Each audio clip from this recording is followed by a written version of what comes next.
প্রিয় শিক্ষার্থী বন্ধুরা, ইকোনমিক্স ভিডিও ক্লাসরুমে তোমাদের সবাইকে স্বাগতম।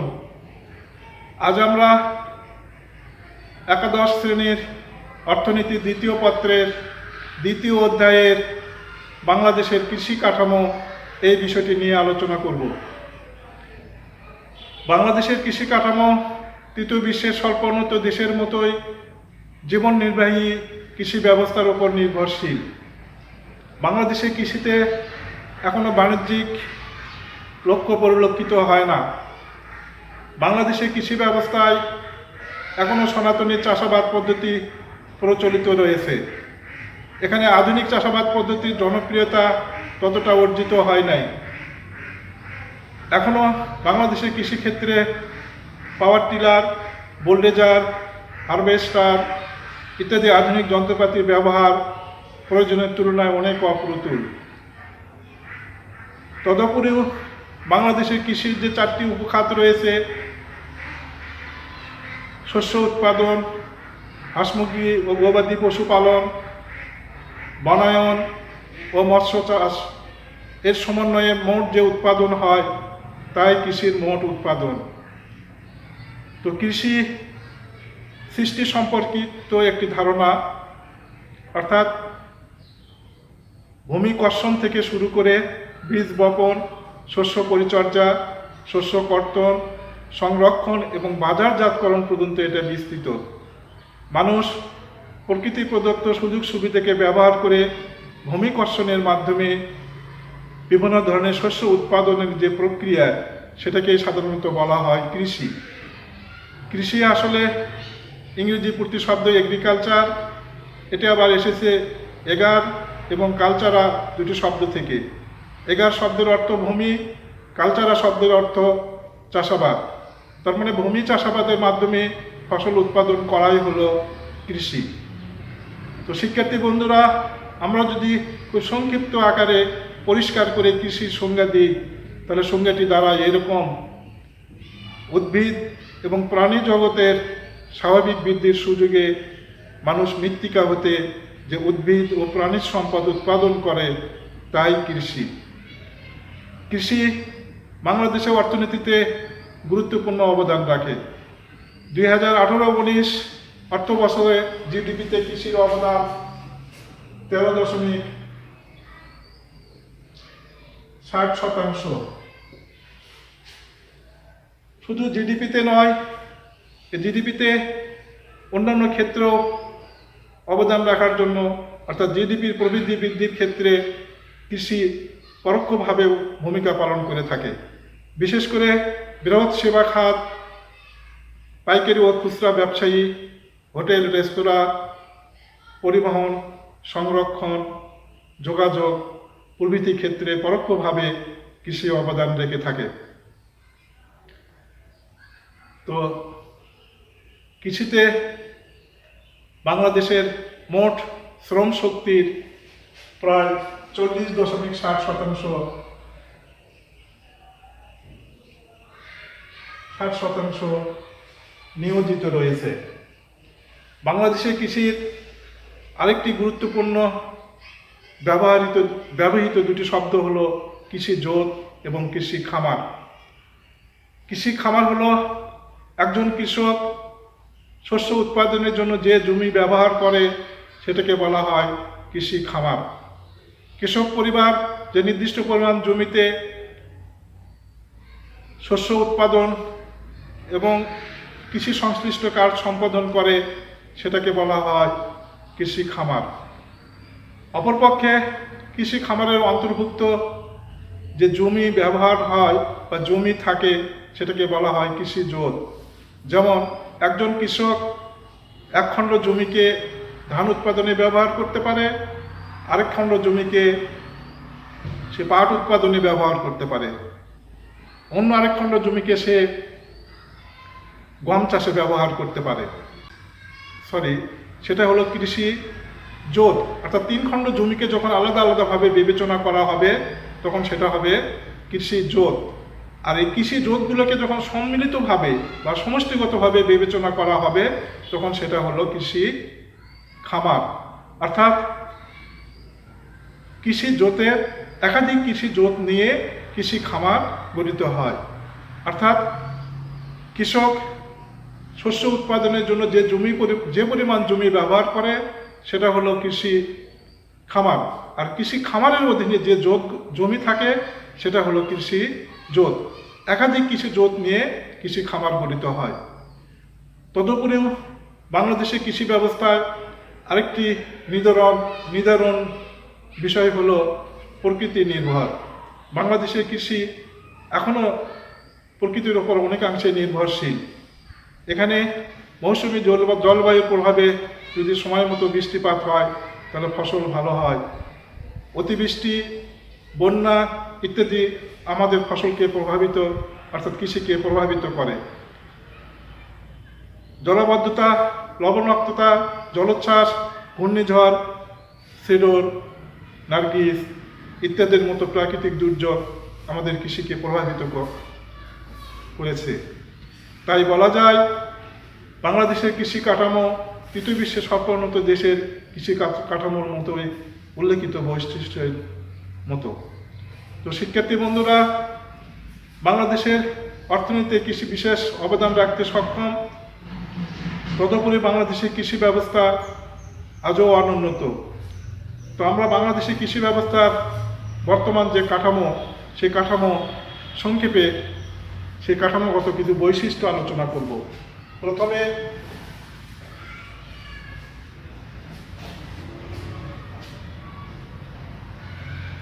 প্রথমে সনাতন চাষ পদ্ধতি। সনাতন চাষ পদ্ধতি। সনাতন চাষ পদ্ধতি। 2, প্রকৃতি নির্ভর। প্রকৃতি নির্ভর। 3,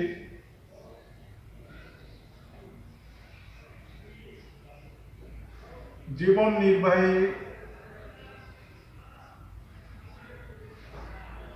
নির্বাহী কৃষি ব্যবস্থা।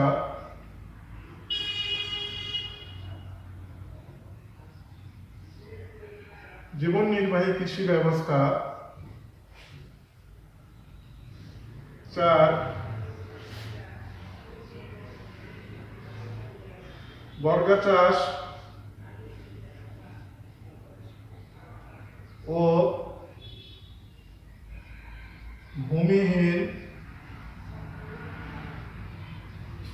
কৃষক। বর্গা চাষ ও ভূমিহীন কৃষক।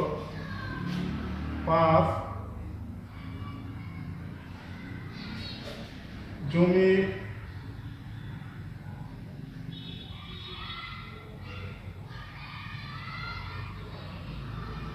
খণ্ডিতকরণ।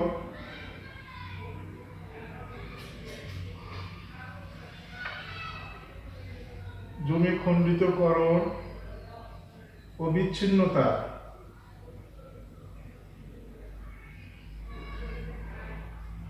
বিচ্ছিন্নতা।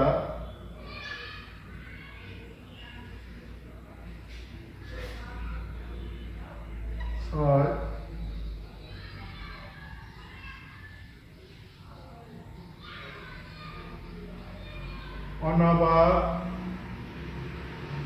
অনাবাদি জমি।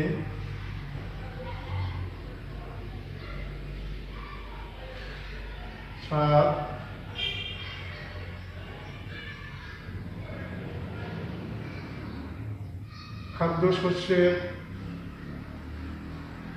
খাদ্যশস্য উৎপাদনে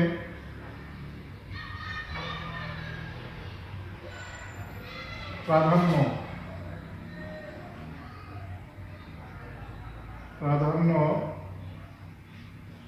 8,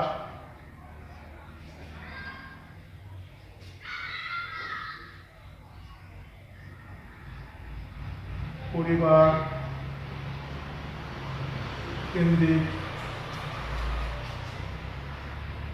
পরিবার কেন্দ্রিক উৎপাদন, পরিবার কেন্দ্রিক উৎপাদন। তো শিক্ষার্থী বন্ধুরা, আমরা বাংলাদেশের কৃষি কাঠামোর সংক্ষিপ্ত যে বৈশিষ্ট্য সেটা আমরা উঠে নিয়েছি। প্রথমে হলো সনাতন চাষ পদ্ধতি। বাংলাদেশের কৃষি ব্যবস্থায় আজও সনাতন চাষ পদ্ধতি পরিবর্তিত রয়েছে। আজও এখানে একজোড়া মহিষ, একজোড়া গরু, একটি কাঠের লাঙ্গল এগুলো ব্যবহার করে জমি চাষাবাদ করা হয়। আমাদের কৃষিতে এখনও আধুনিক যন্ত্রপাতি প্রয়োগ অপ্রতুল, ফলে এই সনাতন চাষাবাদ পদ্ধতির ফলে আমাদের কৃষি উৎপাদন বহুলাংশে হ্রাস পায়। অর্থাৎ উন্নত বিশ্বের তুলনায় আমাদের উৎপাদনের পরিমাণ অনেক কম সনাতন পদ্ধতিতে চাষাবাদের ফলে। তো সনাতন চাষাবাদ পদ্ধতি আমাদের কৃষি কাঠামোর একটি উল্লেখযোগ্য বৈশিষ্ট্য। তারপরে একটা প্রকৃতি নির্ভর। বাংলাদেশের কৃষির অন্যতম আরেকটি বৈশিষ্ট্য হলো প্রকৃতি নির্ভর। আমাদের কৃষি ব্যবস্থা আজও প্রকৃতির উপর নির্ভরশীল। আমাদের সেচ ব্যবস্থা অধিকাংশ ক্ষেত্রে প্রকৃতির উপর নির্ভরশীল, অর্থাৎ বৃষ্টিপাতের উপর নির্ভরশীল। মৌসুমী জলবায়ুর প্রভাবে যদি এদেশে সময় মতো বৃষ্টিপাত হয় তাহলে ফসল ভালো হয়, তা না হলে ফসল উৎপাদন বিঘ্নিত হয়। এজন্য বলা হয়ে থাকে বাংলাদেশের কৃষি মৌসুমী জলবায়ুর জুয়া খেলা। তাই কৃষির উপর নির্ভরশীলতা আমাদের কৃষি উৎপাদন বিভিন্নভাবে বিঘ্নিত হয়ে থাকে। অর্থাৎ প্রকৃতির উপর নির্ভরশীলতা আমাদের কৃষি উৎপাদন বিভিন্নভাবে বিঘ্নিত হয়ে থাকে। তাই প্রকৃতির উপর নির্ভরশীলতা আমাদের কৃষি ব্যবস্থার উল্লেখযোগ্য একটি কাঠামো। এরপরে জীবন নির্বাহী কৃষি ব্যবস্থা। জীবন নির্বাহী কৃষি ব্যবস্থা বাংলাদেশের কৃষির অন্যতম একটি বৈশিষ্ট্য হলো জীবন নির্বাহী কৃষি ব্যবস্থা। এই গ্রাম কেন্দ্রিক কৃষি ব্যবস্থায় গ্রামের জনসাধারণ সাধারণত পারিবারিক ভরণ পোষণের জন্য কৃষিকাজ পরিচালনা করে থাকে। অর্থাৎ তাদের জীবন ধারণের জন্য যতটুকু প্রয়োজন সেইটুকুই লক্ষ্য রেখে উৎপাদন কাজ পরিচালিত হয়। ফলে জীবন ধারণের পর বা জীবন ধারণের ব্যয় নির্বাহের পর তাদের হাতে আর তেমন কিছু উদ্বৃত্ত থাকে না। তাই জীবন নির্বাহী কৃষি ব্যবস্থার ফলে আমাদের কৃষি উৎপাদন অনেক কম হয়। এরপরে বর্গা চাষ ও ভূমিহীন কৃষক। আজও বাংলাদেশে বর্গা চাষ পদ্ধতি অনুসরণ করে কৃষিকাজ পরিচালিত করা হয়ে থাকে। এই বর্গা চাষ পদ্ধতিতে এক শ্রেণীর লোক জমির মালিক হয়ে থাকে এবং অধিকাংশ লোক ভূমিহীন।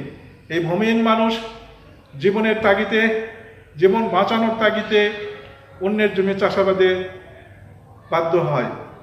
অন্যের জমি চাষাবাদ করতে গিয়ে তারা নিজের শ্রম বিনিয়োগ করে ফসলের সম্পূর্ণ অংশ পায় না। ফলে ফসল উৎপাদনে তাদের মধ্যে তেমন আগ্রহ থাকে না, অর্থাৎ ফসল উৎপাদন বৃদ্ধির ক্ষেত্রে তাদের তেমন আগ্রহ থাকে না। তাই বর্গা চাষ প্রথার ফলেও আমাদের কৃষি উৎপাদন বিঘ্নিত হয়। বর্গা চাষ পদ্ধতি এবং ভূমিহীন কৃষক আমাদের বাংলাদেশের কৃষি কাঠামোতে জড়িত রয়েছে। এরপরে জমি খণ্ডিতকরণ ও বিচ্ছিন্নতা। বাংলাদেশের জমিগুলো ক্ষুদ্র ক্ষুদ্র খণ্ডে বিভক্ত। বিশেষ করে জনসংখ্যা দ্রুত বৃদ্ধি পাওয়ার ফলে এবং উত্তরাধিকার আইনের কারণে আমাদের জমিগুলো ক্ষুদ্র ক্ষুদ্র খণ্ডে বিভক্ত হয়ে পড়ছে। পাশাপাশি একান্নবর্তী পরিবার বিলুপ্তি হয়ে একক পরিবার গঠিত হওয়ায় বা যৌথ পরিবার প্রথা বিলুপ্ত হয়ে একক পরিবার প্রথা গঠিত হওয়ার ফলে আমাদের জমিগুলো ক্ষুদ্র ক্ষুদ্র খণ্ডে বিভক্ত হয়ে যাচ্ছে। শুধু ক্ষুদ্র ক্ষুদ্র খণ্ডে বিভক্ত হয়ে হচ্ছে না, জমিগুলো ছড়িয়ে ছিটিয়ে বিক্ষিপ্তভাবে অবস্থান করছে। ফলে আমরা আধুনিক পদ্ধতিতে চাষাবাদ সেখানে করতে পারছি না, অর্থাৎ আধুনিক কৃষি জোট বা কৃষি খামার আমরা গঠন করতে পারছি না। ফলে জমির বিচ্ছিন্নতা এবং খণ্ডিতকরণও কৃষি কাঠামোর একটি উল্লেখযোগ্য বৈশিষ্ট্য। অনাবাদি জমি। বাংলাদেশে অনেক জমি রয়েছে যেগুলো চাষাবাদ করা সম্ভব, কিন্তু সেচ ব্যবস্থা বা পানি নিষ্কাশন এগুলোর কারণে এই জমিগুলো চাষাবাদের আওতায় আনা সম্ভব হয় না, ফলে অনাবাদি হিসেবে পড়ে থাকে। যেমন বরেন্দ্র অঞ্চলে কিছু জমি রয়েছে, ময়মনসিংহ টাঙ্গাইল অঞ্চলে কিছু হাওর বিল এগুলোতে জলাবদ্ধ কিছু ভূমি রয়েছে, সমুদ্র উপকূলীয় অঞ্চলে কিছু জমি রয়েছে যেগুলো আমরা পানি সেচ বা জলাবদ্ধতার ব্যবস্থা করে চাষাবাদের আওতায় আনতে পারতাম, কিন্তু এই আবাদযোগ্য জমি আমাদের আসলে এখনও অনাবাদি রয়েছে।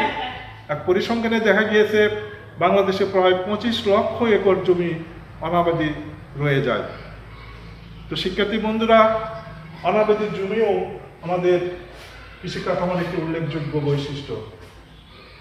সপ্তমত, খাদ্যশস্য উৎপাদনে প্রাধান্য। বাংলাদেশের কৃষি ব্যবস্থার আরেকটি উল্লেখযোগ্য বৈশিষ্ট্য হলো খাদ্যশস্য উৎপাদনের প্রাধান্য। অর্থাৎ আমরা খাদ্যশস্য জীবন ধারণের জন্য, জীবনের পারিবারিক ভরণ পোষণের জন্য যে খাদ্যশস্যগুলো প্রয়োজন শুধুমাত্র সেইগুলোই আমরা সাধারণত উৎপাদন করি। বাণিজ্যিক ভিত্তিতে অর্থনৈতিক ফসল উৎপাদনে আমরা তেমন আগ্রহী হই না। অর্থাৎ আমাদের জীবনের প্রয়োজনে ভরণ পোষণের তাগিদে যে খাদ্যশস্যগুলো উৎপাদন করা প্রয়োজন আমরা শুধু সেগুলোই উৎপাদন করি, অন্যদিকে তেমন ধাবিত হই না। এক পরিসংখ্যানে দেখা গিয়েছে বাংলাদেশের প্রায় 80% আবাদের জমির প্রায় 80% এই খাদ্যশস্য উৎপাদনের কাজে ব্যবহৃত হয়ে থাকে। এরপরে পরিবার কেন্দ্রিক উৎপাদন। আমাদের কৃষিতে পরিবার কেন্দ্রিক উৎপাদন ব্যবস্থা বিদ্যমান। গ্রাম ভিত্তিক কৃষির পরিবারের সদস্যরা মিলে এই কৃষি উৎপাদন কাজ সম্পাদন করে থাকি। ফলে বাইরে কোনো কাজের প্রতি আমাদের তেমন কোনো ঝোঁক থাকে না, বা বাইরে কোনো কাজের প্রতি আমাদের তেমন কোনো সুযোগ থাকে না। অর্থাৎ পরিবার কেন্দ্রিক উৎপাদন ব্যবস্থায় হওয়ায় শুধুমাত্র পরিবার কেন্দ্রিক কর্মকাণ্ডে আমরা সংশ্লিষ্টতা পাই, পরিবারের বাইরে কোনো কাজে পরিবারের সদস্যদের সংশ্লিষ্টতা পাওয়া যায় না। তাহলে পরিবার কেন্দ্রিক উৎপাদন ব্যবস্থাও আমাদের কৃষি কাঠামোর একটি উল্লেখযোগ্য বৈশিষ্ট্য। সর্বোপরি খামারের আয়তন। খামারের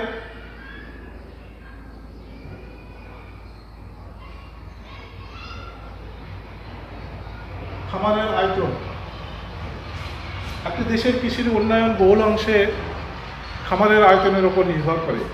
আধুনিক খামার আয়তন যদি সংশ্লিষ্টতাপূর্ণ না হয়, খামারের আয়তন যদি পরিমিত না হয়, তাহলে আধুনিক যন্ত্রপাতি পদ্ধতিতে সেখানে চাষাবাদ করা সম্ভব হয় না। ফলে চাষাবাদ বিঘ্নিত হয়, উৎপাদন হ্রাস পায়। তো বাংলাদেশের জমিগুলো সাধারণত ক্ষুদ্র ক্ষুদ্র খণ্ডে বিভক্ত। শুধু বিভক্তই নয়, এটা বিচ্ছিন্নতাও রয়েছে, অর্থাৎ বিভিন্ন অঞ্চলে ছড়ায় ছিটিয়ে রয়েছে, যার ফলে বাংলাদেশে খামারের যে জমি, যে খামার, সেই খামারগুলো ক্ষুদ্র ক্ষুদ্র অংশে বিভক্ত, যার ফলে এই ক্ষুদ্র থেকে ক্ষুদ্র আয়তনে খামারের ফলে কৃষি উৎপাদন বিঘ্নিত হয় এবং কৃষিক্ষেত্রে কৃষির উৎপাদন হ্রাস পায়। তো শিক্ষার্থী বন্ধুরা, আমরা যদি এই যে কাঠামোগুলো পর্যালোচনা করলাম, এই কাঠামোগুলো যদি অনুকূল পরিবর্তন আনয়ন করতে পারি, তাহলে আমাদের কৃষির উজ্জ্বল সম্ভাবনা রয়েছে এবং দেশের অর্থনীতিতে অবদান উত্তরোত্তর বৃদ্ধি পাবে বলে আমরা মনে করি।